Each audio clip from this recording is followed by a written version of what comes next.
Hi there, football fans. Don Landry along with Justin Dunk, and it's Sunday at the 2015 CFL Combine. We are back to provide you with live stream coverage of the 40. We've had the big men, the defensive linemen, and the offensive linemen already. Now we come back to bring you linebackers, running backs, and also a couple of quarterbacks doing their best in the 40.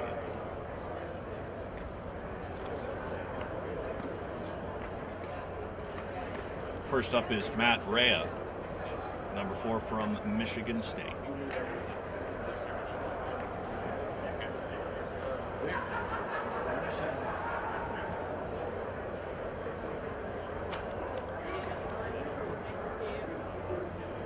Matt Rea is an interesting story. I wasn't sure that he was eligible for the CFL draft until shortly after his season ended earlier this year, when his teammate James Bodana said, "You should check into that." He was born in Canada, only spent the first 8 months of his life here, and then his parents moved him to Michigan, and he is through.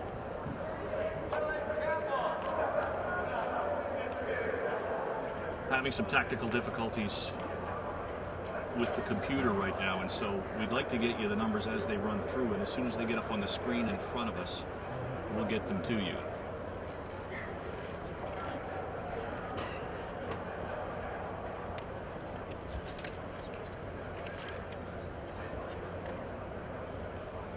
Next is number 30, Dylan Campbell from Laurier.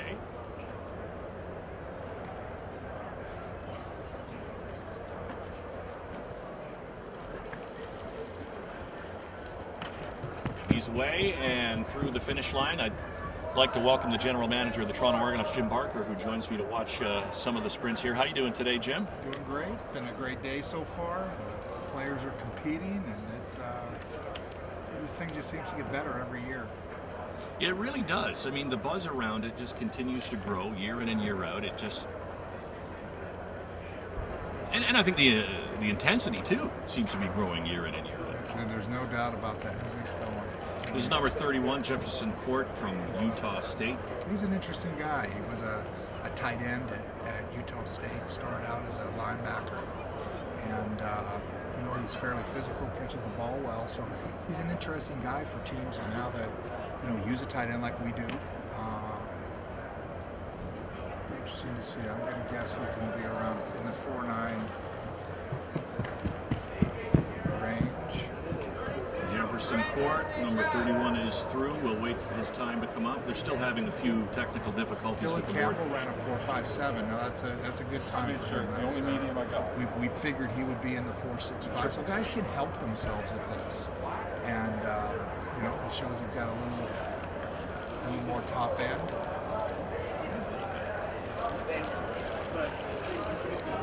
Jefferson Court, by the way, ran a 5.174. Brandon Deschamps, number 32, out of UBC, is next to the line. He's another bigger back, not the little scat back type.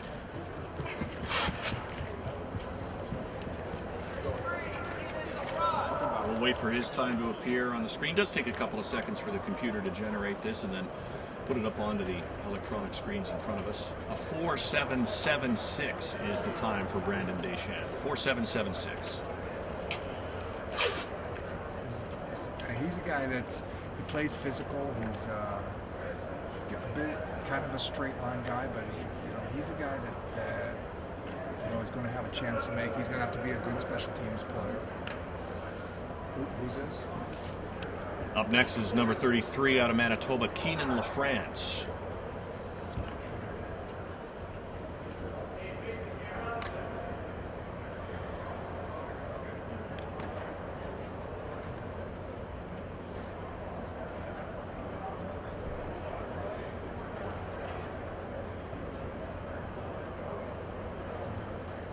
France has been kind of an under the radar type of guy, and he can really help his stock in this. Did he have a good day one? He runs smooth. It'd be interesting to see what he ran, because he runs very well. 4.683 is the time for Keenan LaFrance. 4.683. So he's gonna find himself moving up boards, running under 4.7. as Christoph Normand helped himself yesterday with his bench press, and he's just physically imposing, and he interviewed very well. He's an interesting guy. Bouteng, I think, came in at Laval. He didn't get to play as much this year, so again, he's one of those bigger backs who's going to be able to protect. He's those kind of qualities that you look for in a running back. Not going to be that scat back type. I guess he'll be right. Jim Barker's talking about number 34. You see him get across the finish line. Christoph Normand out of Laval. A 4.763. All right, not bad. 4.75. So, you get a guy with his kind of size, and, he runs under 4.8. He's a guy that's, again, help himself because he didn't get a chance to play much at Laval this year. William Langley, number 35, the running back for Sherbrooke, is next up. This guy came out of the Montreal Regional, so we don't know a whole lot about him. Didn't study him a whole lot. So, again, really important for him to come out and do well. He looked like he rounds pretty well. Fairly smooth, but he's in that 4.7 range. 4.7. How about you, Mr. Barker? He says Betty's in the 4.7 range. It's a 4.685. You got a good eye. You don't need a stopwatch. We don't need any of these devices. We just need you sitting here, gauging the speed. That's all we need. All right, a lot of people have been wanting to see this next young man. He ran a 4.4 at his pro day, so my guess is he's going to be in the 4.4 to 4.5 range with the electronic timing. He can run. He's a physical player. He's got a lot of qualities. He's going to be an interesting guy because he's kind of under the radar in terms of hasn't been talked about a lot, but this is a really important combine for him. Yeah, he's going to be in that 4.4 to 4.5 range. Shaq Murray Lawrence out of UNLV. He flies through the 40, and we await those numbers. 4.412. 4.440 for Shaq Murray Lawrence. Holy, you did. Not far off the combine record, which is 4.31, by the way. Now, that 4.31 was a handheld record. As far as laser timing goes, we can tell you this is a record, the 4.41. And he's got quickness in the open field, but the biggest thing is when you get guys that run that well and block, and at Las Vegas he blocked. He's a real interesting story. He came out of Toronto and went to junior college down in Texas, and then from there to UNLV, and he's gonna move up a lot of boards. I can tell you that. With people, looking for that guy who can do a lot of things. Shaquille's a guy who can do that.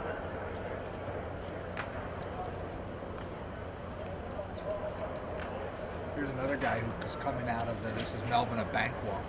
He's coming out of that Montreal. Oh, he jumped the gun. They didn't get a time on it. He came out of the Montreal, the Toronto regional, and ran well there. He'll be in that between 4.5 to 4.6 range. And again, he's got real good hands. Got to work on his blocking. So he's a guy that helped himself at the regional, and I think what they brought 11 guys from the regionals into this event. And that's exactly right, 11. Yeah. That allows them to compete against the best, and there's a big difference when you're competing against these guys here as opposed to the regionals. So it's going to be interesting to watch what Melvin runs. Out of St. Mary's, and another local Toronto kid. Melvin Abankwah. He ran well. He's smooth. My guess he Mr. Radar. 4.52. You think a 4.52? All right, we'll get the numbers in just a second. 4.610 for Melvin Abankwah. Almost a full. Almost, yeah. 100. I'm suitably impressed, actually, that you can get it that close. But I don't know how many 40s you would have witnessed in your life. Thousands, I guess. Goodness. It's funny because I usually time myself, and Chris Jones and I are always 3 100ths off. His is 3 100ths, so if he gives me a time, I know if I just add 3 100ths, it's going to be the same time I would have. And it was the same thing today in the first group when we were timing. Matt Rea now with his second attempt. He's another regional guy, and he's an interesting guy because he's that big fullback. He is a true eye fullback. He's going to come through on an ISO, and he'll be in the five flat, 5-1 range. He ran a 4.891 in his first heat, and comes in with a 4.842 in his second. So he improves just a little bit. He's going to be as physical a guy as there is in this draft. I mean, he didn't get to play at Michigan State, and that's why this combine is so important for a guy like him. All we had on him was practice tape. I'm talking too much about these players. Dylan Campbell, boy, you want to watch a tape. Watch Dylan Campbell. Who was it against? Against University of Toronto. My goodness gracious, I don't know I've ever seen a back have that kind of day. His first heat was a 4.573, and we'll see if he can improve on that. He's a John Cornish type of back, kind of a straight line, 4.56. So a slight improvement there from his first heat to his second. John Cornish types, quite valuable. Are we getting into an era where you might see lankier running backs, or is it only if they can do the things that the other running backs, can do? They have to be physical enough to block, and that's the big thing with the multiple blitzes and things that you see. The running backs have to be able to block, so that's why those smaller guys are tougher, because they don't do that as well normally, and these bigger guys do. The other thing is special teams. You know, the matchups, when you take a guy like Matt Rea, the big fullback, you know, he's a tough matchup on special teams, a guy that runs 4.8 like that at his size and his physical nature. Those are tough matchups. That was Jefferson Cord, just ran 5.1. Yeah, he ran a 5.109. His first heat was a 5.174. Right, so he's a 5. We would call him a 5.1 guy. And you know, you just as you talk about players in the personnel ranges, he's a 5.1 guy, and that's good enough for certain places. You know, you wonder, can he run under and cover kicks as a 5.1 guy? Brandon Deschamps, number 32, his first heat was a 4.776, and he is through with his second attempt. A little slower this time, I bet. Yeah, 4.776 was the first one. A little stiffer. Marcus, and he is just a touch slower. 4.891. 4.891 in his second attempt for Brandon Deschamps, and now Keenan LaFrance stepping in. He ran a 4.683 a few moments ago in his first attempt. You know, if he ends up running, say, a 4.73 or 4.7, you average. He's a 4.7 guy. That's how we classify him, which isn't a bad thing. But he's a 4.7 guy. So when you talk about special teams and you talk about covering kicks, and you know, with some of the new rules that have been recommended, having guys that can run on your punt team is going to be very important, because now they're going to have to wait and then pick it up, and you know, to tackle some of the returners we have in our league in the open field like that, they're going to have to be fairly athletic. So those kind of things are going to be taken into account as we prepare for this draft. But my guess is he's going to run right in that 4.73 range. We had him more as a 4.7 guy. If he runs 4.61 here, you know, you got to kind of say, well, maybe he's faster than we thought he was. There's Keenan LaFrance. He had a false start, whether it was on him or the machinery, we're not sure. But then he gets the attempt in there. That's a clean run. And again, the 4.683 was his first attempt. 4.687. Very close. Yeah. So that's what he's under 4.7 guy. So that's good. That's good for him. 4.687 to be exact for those who are watching us on the CFL.ca live stream. For Keenan LaFrance. Christophe Normand into the blocks now for another attempt. His first was a 4.763. Same thing, seemed a little stiffer on that second one. So what do you run the first one? 4.763 on the first attempt. He'll be right around that 4.8.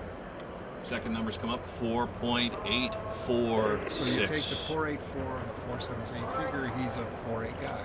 So as we look at the players, you know, you can classify them in terms of their long end speed, which long end speed's important on special teams, on cover teams. It's important to have guys that can run on those teams. Sherbrooke's William Longley there with a false start. I'm not sure we saw a single false start with the big guys this morning, to tell you the truth. Well, that's because they're big guys. It takes They're not quick enough to beat the camera.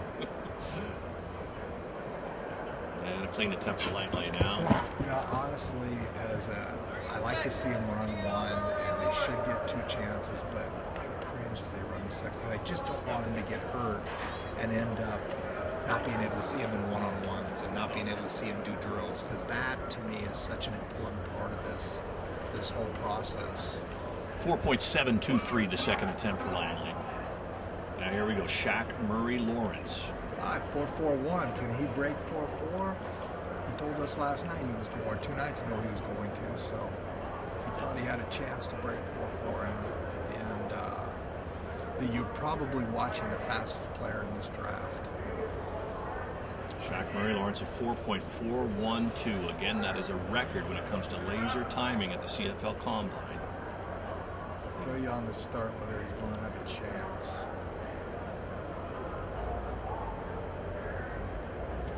Kind of like horse racing. See if they get a good break. And here we go. I don't think so. He had an explosive Saturday. He's got a great explosion, and again, a lot of these tests will show that out. 4.45. All right, Jim Barker says 4.45. The first one was 4.412. It is a 4.430. The human stopwatch does it again. Unbelievable. It's not hard when a guy runs that fast, but don't undersell yourself. This is impressive. I think this is very impressive. How are you with lottery numbers?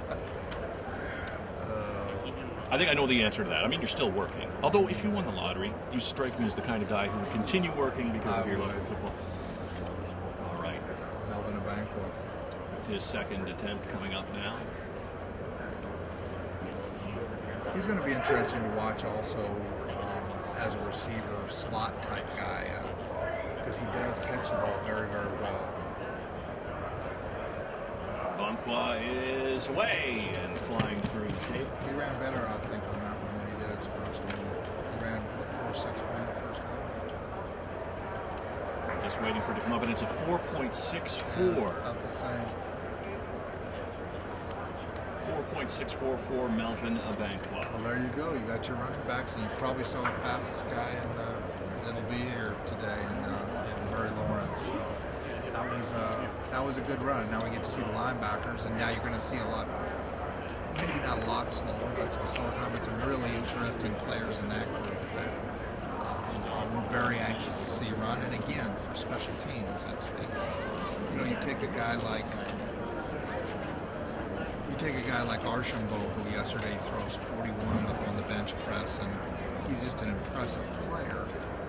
But if he comes out here and he runs 4.95 flat, I wonder how well can he cover on these teams.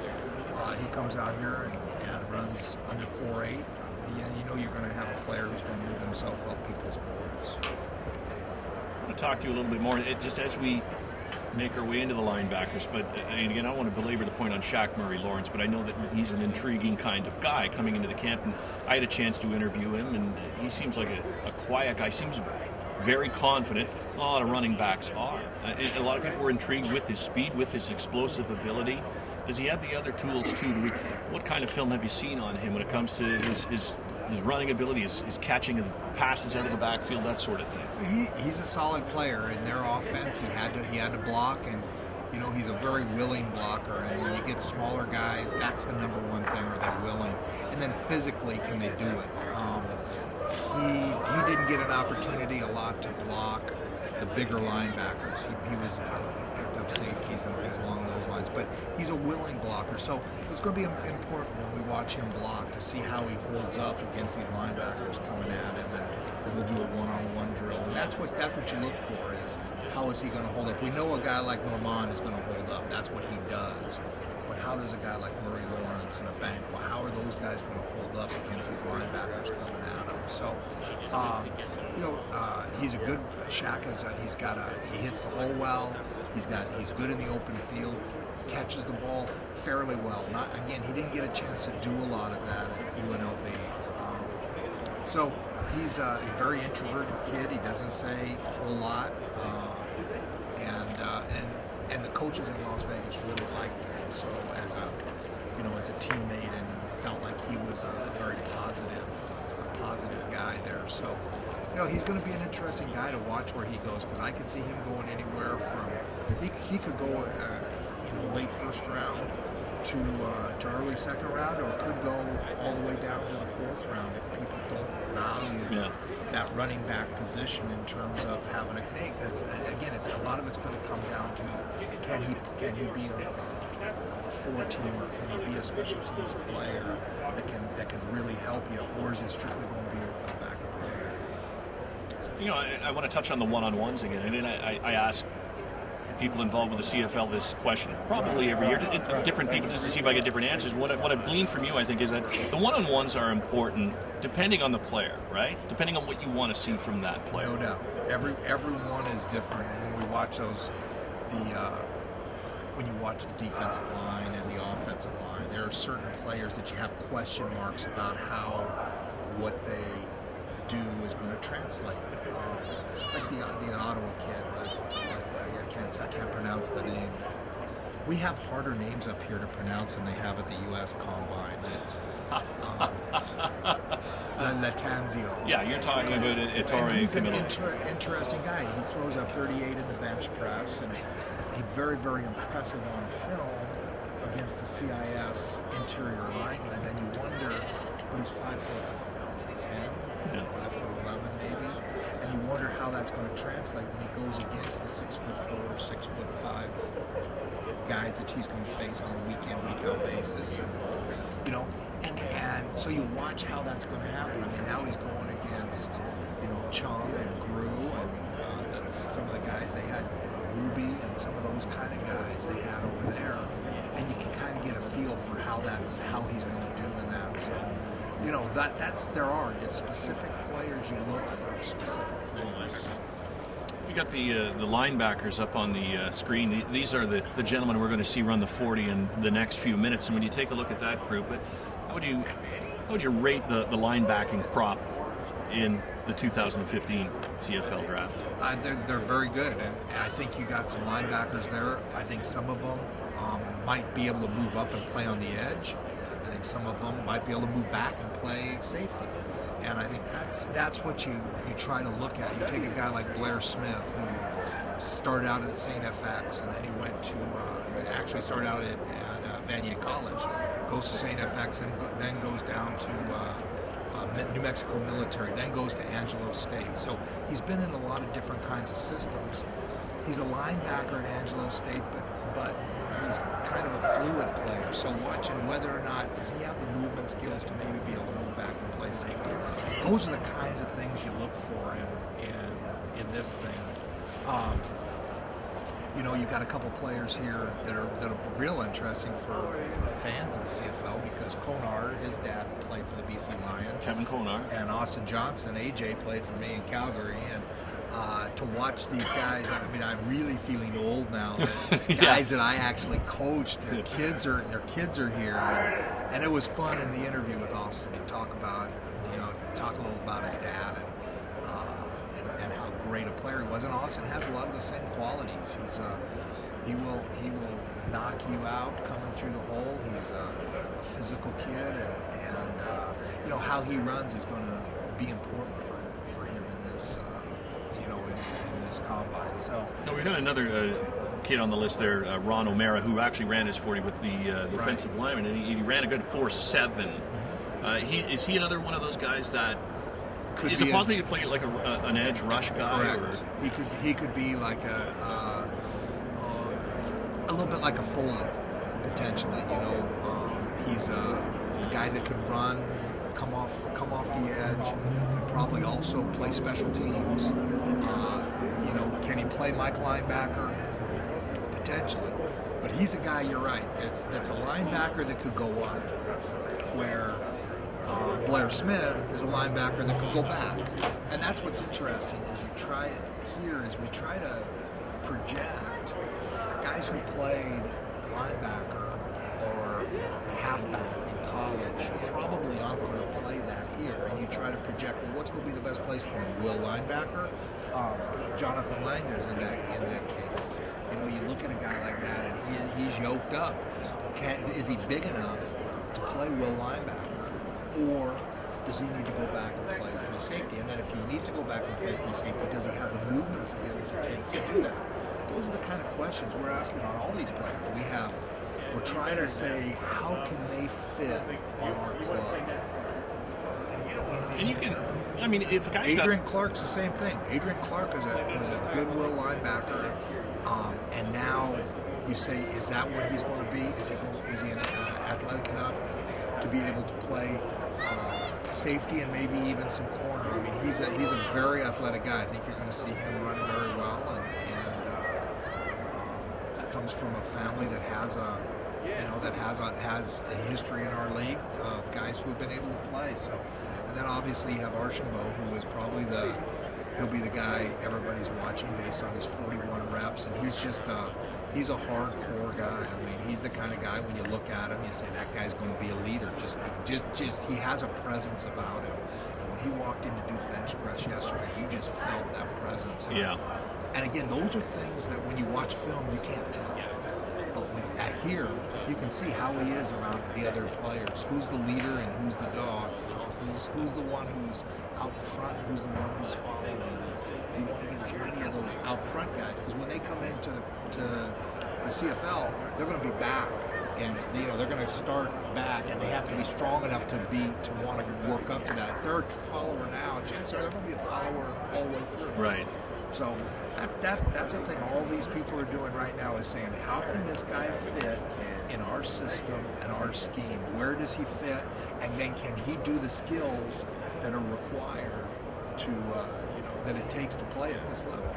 You're often not in a hurry. Am I right, Jim? I mean, if you got the right guy and you're not quite sure where you're going to put him, you can give him a couple of seasons to kind of grow into it most times, can't you? Well, you hope so. The problem is that if you see one thing in a player and then you put him on your practice roster, it's hard to develop players because of our roster size. I mean, when a player's on a practice roster, he's exposed to every team, and a team loses a player and they're going to come after him, and you have to activate him to keep him. The biggest pressure that we have as personnel people is to make sure that if we take a guy, project him as a safety, that he can play safety. If we project him as a will linebacker, that he can play will linebacker. If we project that he's a Mike linebacker that can maybe play on the edge, that he can do that. When you take a guy and then you get him in and you find out, wow, he can't do that, then you're a little bit stuck, because he's not going to, you maybe don't think he can fit at one place. So that's the toughest part of what we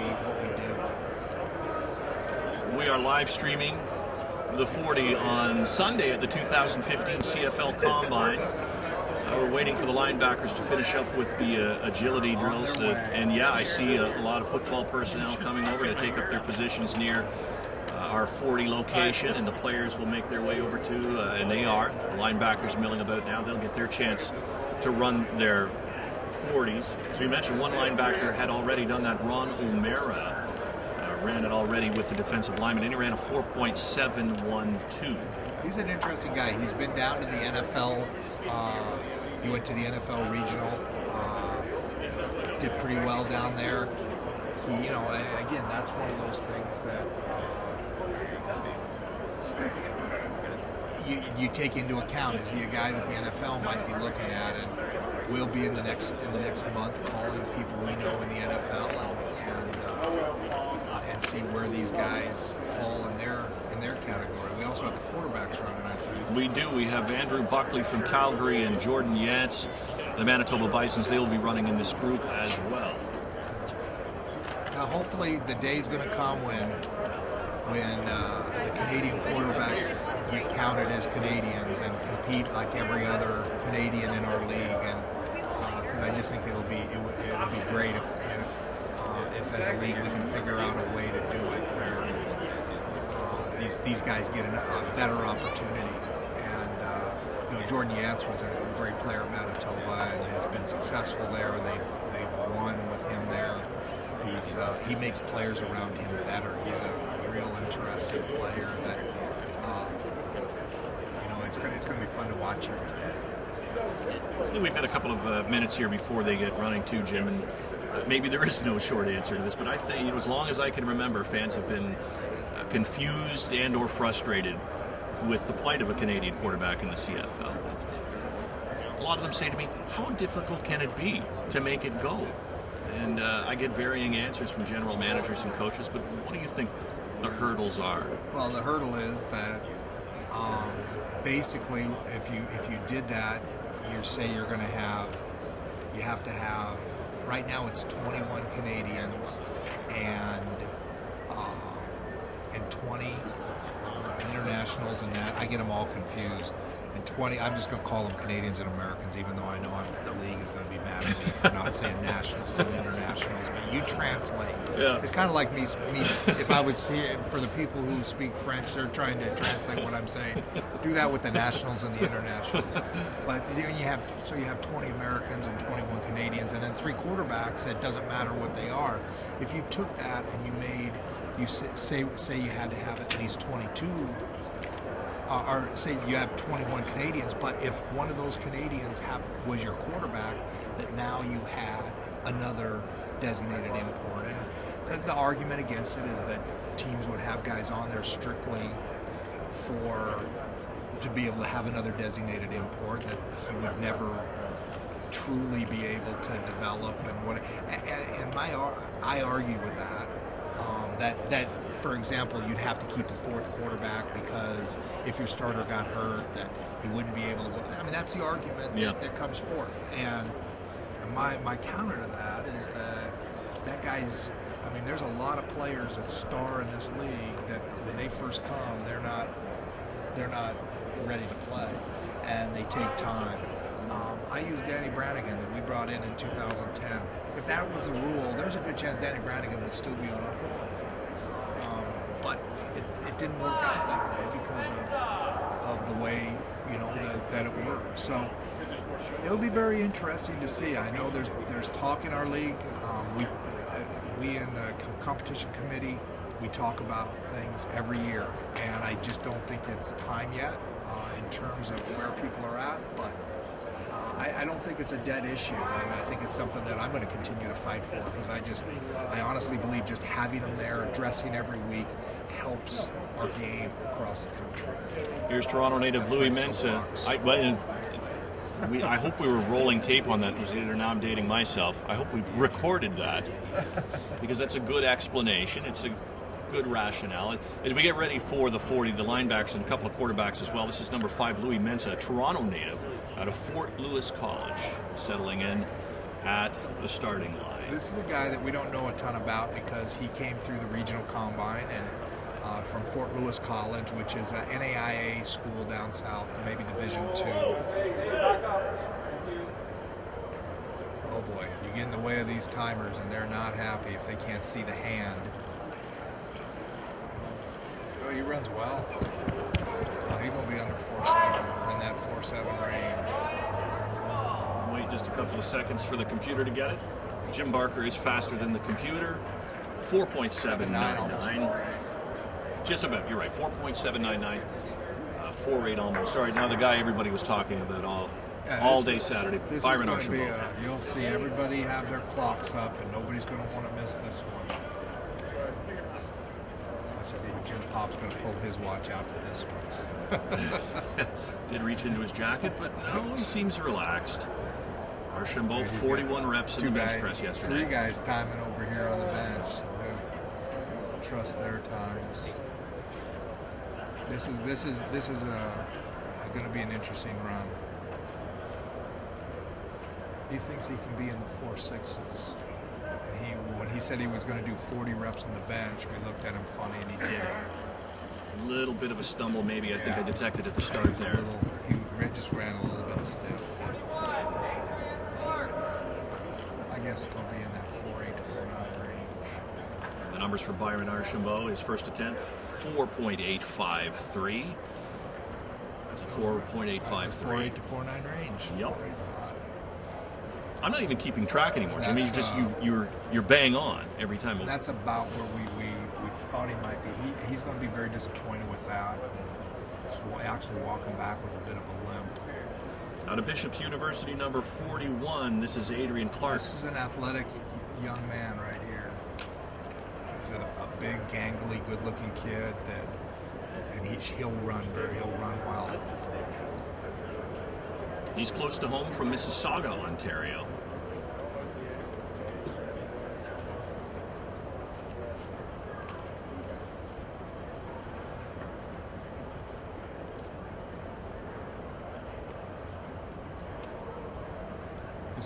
He has the classic build you want on a special team where you don't want the little tiny guy that can run fast. You want that bigger guy that can run fast. Ooh, he can come out very well. Did not get the start that he wanted. A little grunt at the end of it. I don't know if that was out of frustration. But 4.7 is low. Adrian Clark, a 4.687. And with a good start, he could be in that 4.6 where we thought he would be around 4.6 in that vicinity. So again, that's when you're looking at players that can make your team. You look for the bigger guys that can run fast because they become tougher matchups. Who we got here? Adam Konar now out of Vancouver, BC, and he is off and running. Very instinctive player. University of Calgary, and we'll check his time in just a moment. Does he wear the big collar like his dad did? Remember his dad played with that big collar. I wasn't here when his dad played, but 4.824 by the way. He's a very physical player. 4.824 for Adam Konar.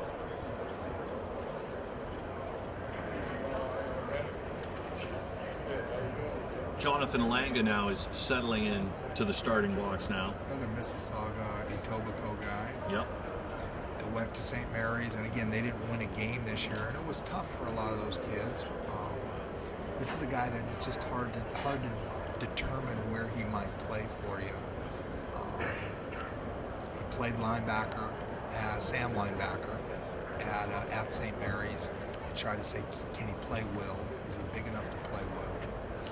Can he maybe play on the back end? That's what you look for. I'm guessing he's going to be around 4.75 is where I would guess. And so if he's a little faster than that, great. If he's St. Mary's, Jonathan Langa.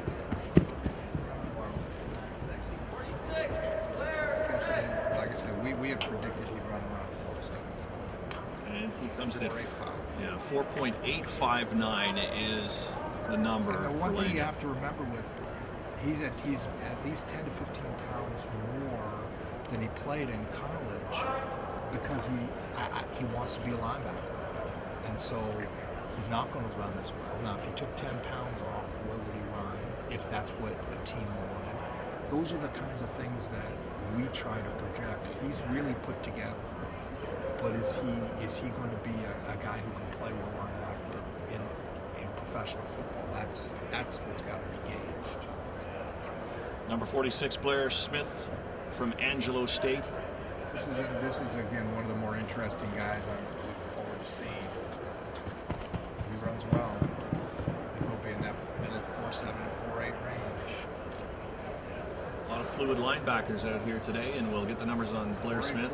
As fast as I thought he would be. 4.841. Now you got to remember, these are great times for linebackers. With a linebacker, you're looking between 4.8 and 5 flat. That's what they normally run. I mean, when you get those guys that can bench press 25, 30, and then they run under 4.8, puts them in a little different class. 4.8 to 5 flat is what they have to be. If they're over 5 flat, it's going to be very difficult for them. So these guys are running right to where they should be. Sometimes we just hope they might get a little bit more. You really don't care what the quarterback does. As Andrew Buckley at the University of Calgary runs by Jim Barker, maybe that'll relax him. I don't know. 4.78. 4.789 for Andrew Buckley. Not that it matters to Jim Barker, folks. Number 3, Jordan Yance, the Manitoba Bison. If he breaks 5 flat, then you say, "Oh, good for you, Jordan." because it really. I'll bet if Ricky Ray ran a 40 today, he would. I doubt he would break 5. He might. I don't know. It'd be interesting. Doug Flutie, he would come out here and he'd try to bust a 4-4 and change because he'd want to be better than Murray Lawrence was, because that's just the way Doug was. He would want to do it today. Yeah, you're not talking about in his prime, Doug Flutie. You're talking about if he showed up today, current age, he'd try to do it. All right, let's see. I gotta see what he answers. This is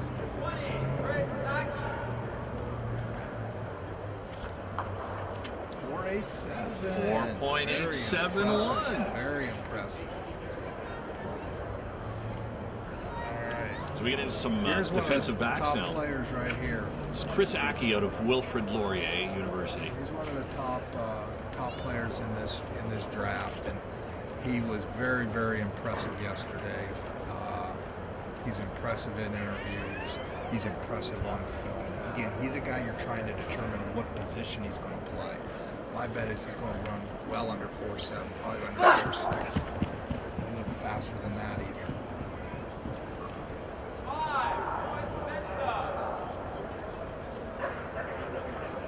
So waiting on Aki's number. 4.67.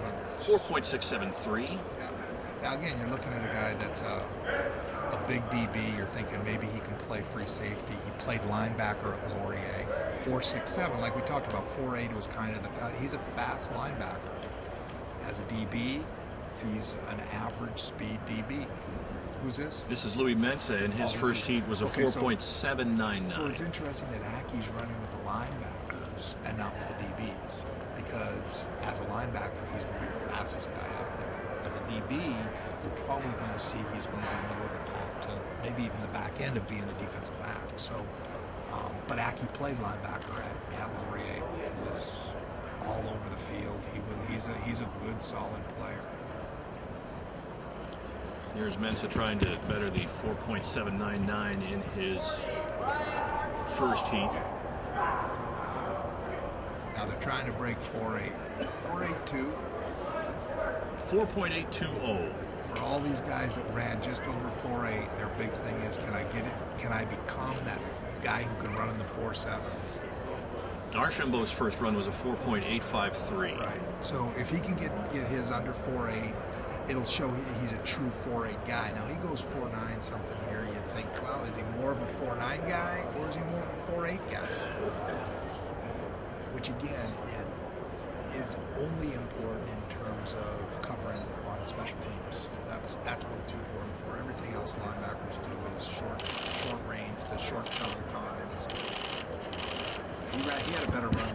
Looked like he had a better start that time, and we'll check on Archambault's number as it comes up on the screen in just a moment. 4.831. A little faster. So he's a 4.8 guy. Yes. That's what he is.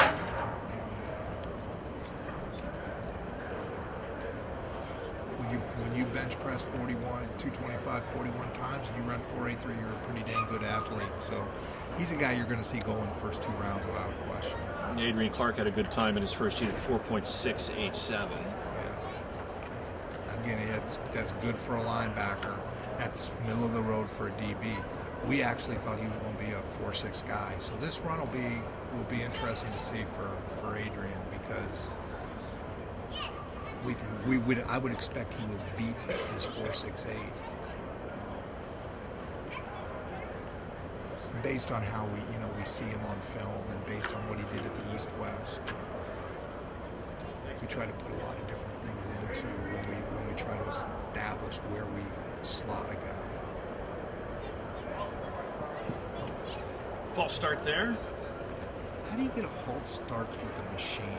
I'm not sure how that works. I mean, a machine that is exactly the question I was going to ask you. I mean, you're the football expert. You're the combine expert. I don't know. I just thought about it. I said, how does a guy, when you're timing, a lot of times if a guy puts his hand down, you don't have enough time to start it. A good starter will stop it because he knows that.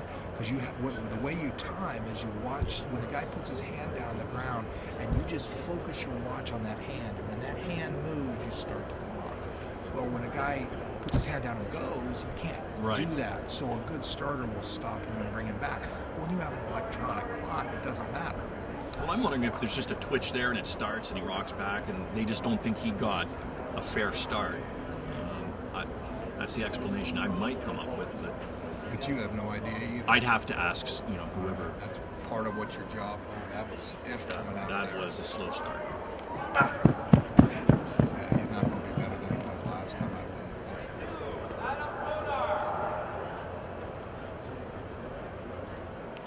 think. Adrian Clark. 4.75. So, Right, a little so slower. you take a guy and you look at that and you say he's a 4.7 guy.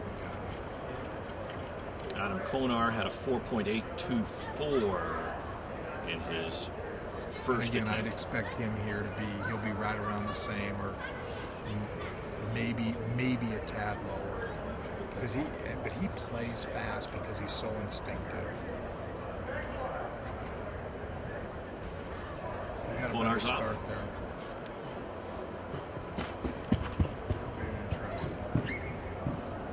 Again, the 4.824 is what he's looking for. 4.79.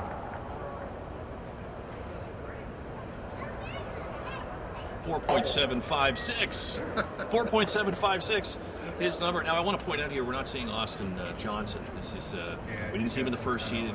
He is there, so I guess he's holding himself back for one-on-ones if he can go. He's got a sore hamstring or something like that.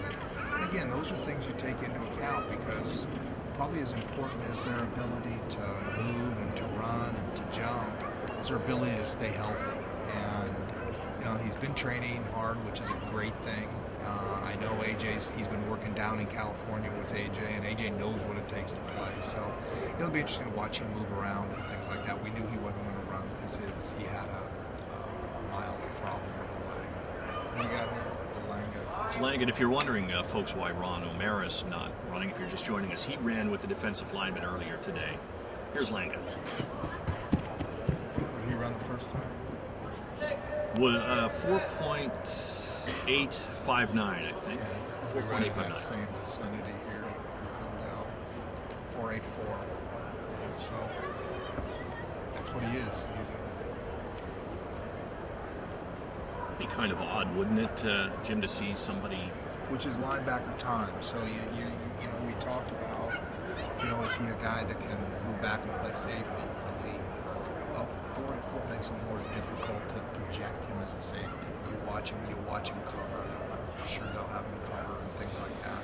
It's harder to project when you run that. And that's what you use these for. Is there certain physical skill levels you have to have in order to play different positions in the league. Blair Smith with his second attempt. His first was a 4.841. He'll be similar. He's a 4A guy. That's what he is. 4.703. So he improves a little bit, and we get into the quarterbacks again. And see, he was one of those guys we talked about. Can he move back? If he would have run 4.85 there, you say, well, it's going to be really tough for him to move back. But he runs 4.7. So now you say, well, maybe there's a chance. Is he going to be a fast safety? No, he's going to be a physical safety. And those are the kinds of discussions that you have after you watch these things. Is it the be-all end-all? No. This is just a part of the whole package we put together when we discuss these players and figure out what's going to happen. Buckley just ran a 4.742, by the way, which is a quarterback, and so we really don't care, do we? I wouldn't Can say he we. throw to an open receiver and get the ball out of his hand and be accurate. You get nothing on quarterbacks from this? Nothing? Not even escapability if they get good starts? The only guy when I saw Doug Flutie run a 3.85 short, it was a great story. I had just gotten to Toronto from Montreal, and we were doing some testing on players out there in Mississauga. We had probably 50 players in, and we had a guy do a 4.1 short shuttle. And Don Matthews said, hey, we had a guy do a 4.1 short shuttle, and Doug, being Doug, just happened to be around there that day. He goes, I can do better than that. Because he bought a ping pong table for the locker room. Everybody thought what a great guy he was. He did that because he wanted to prove to everybody that he was the best ping pong player. He didn't want to listen to anybody else's crap. He wanted people to know he was the best. Anyway, so he says, that's accurate. It's Chris Aki, by the way. Yeah. 4.673 was his first. 4.673. Correct. Yeah, I would expect him to be a tad faster, maybe. A tad faster, 4.669. So he's one of the tough guys here. And you're going to see I would be surprised if he's not a first round pick. Can I give you Yance's number anyway? I mean, you're glossing by the quarterbacks, and you no. you didn't want to kill know. my story on. Well, I will just say, wait. Well, I just want to give you the numbers. People are watching. They might go, wait. What did Yance get? 4.880. But anyway, yeah, continue with the Flutie story. Anyway, so he's walking by, and Don Matthews says to him, "Man, I got to do a 4-1 short shuttle," which was a good time. And he goes, "I can do better than that." He goes out and busts a 3.85. I mean, that guy, 3.85. a 3.85. So those are the kind of the things when you're dealing with quarterbacks. A guy like that, you say, "Guy runs up." That's legitimate. I mean, for a quarterback, honestly, the short shuttle time we look at is more important because its ability to move quick and things like that. If you look at things 40 times, like I say, they're all right around 5 flat. Yeah. Maybe from 4.8 to 5.2. So anyway, that was fun. This was really enjoyable. Yeah, we loved having you sitting here. There was great insight on all of it, and I do have to compliment you again on your. You should have played quarterback. You've got you've got the alarm clock that we say quarterbacks have to have, right? They have to have this innate sense of time, or is it just danger? Yeah, they have to have an innate sense that danger is afoot. Right. Never Yeah, mind. that's more instinctual. Right. This is just too many years of watching these guys run. You can, and just knowing what their histories are and things. They have an idea of what they should run. But I think it's good for fans to understand how we use these 40s. Yeah. How do we use these times? Like when the receivers and the DBs come, you're going to see if a DB runs over 4.8, it's going to be very difficult for him to play. Same with the wide receiver. Those guys have to be able to run better. I mean, that's kind of the benchmark. Linebackers, you expect they're going to be, if they go over 5 flat, it's going to be difficult for them from a skill standpoint to play. Right. And you saw most of the tough guys were all in that 4.8 to 5 flat range. That's kind of what you expect. So, I'm glad that we can do that and give the fans an idea of how we use this stuff. Is it the be-all, end-all? No, it's absolutely not the be-all, end-all. But it helps us classify where people are at from an athletic standpoint. Jim Barker, the general manager of the Toronto Argonauts. Thank you so much, sir. Enjoy the rest of the Combine. Let's go see some one-on-ones. I can't wait. There goes Jim Barker, and again, we thank him for some terrific insight as we watched more 40s. And we'll be back with more. The DBs and the receivers are coming up at around 12:15. We'll take a break from live streaming right now. And I want to remind you, if you want to see the one-on-ones, you can go to Periscope. And do you register with CFL? You sign up as a CFL client. You can see the one-on-ones at Periscope. I will remind you to do that and get back here for the live stream of the final 40s that we have, the DBs and the receivers. And a reminder again, too, if you're in the Toronto area, we're at Varsity Stadium. We're under the dome. This is open to the public. You're free to come in, have a look at everything that's going on here. It will fascinate you, particularly the one-on-ones. As we finish up Sunday, as we move along, we're not really finishing up. We've got a few more hours left, so if you want to come down, please do come and join us. And Justin Dunk will join me for our third group of 40 runners when they come up at 12:15. For now, that's it from Varsity Stadium. I'm Don Landry. Thanks for joining us, and we'll see you soon here at CFL.ca.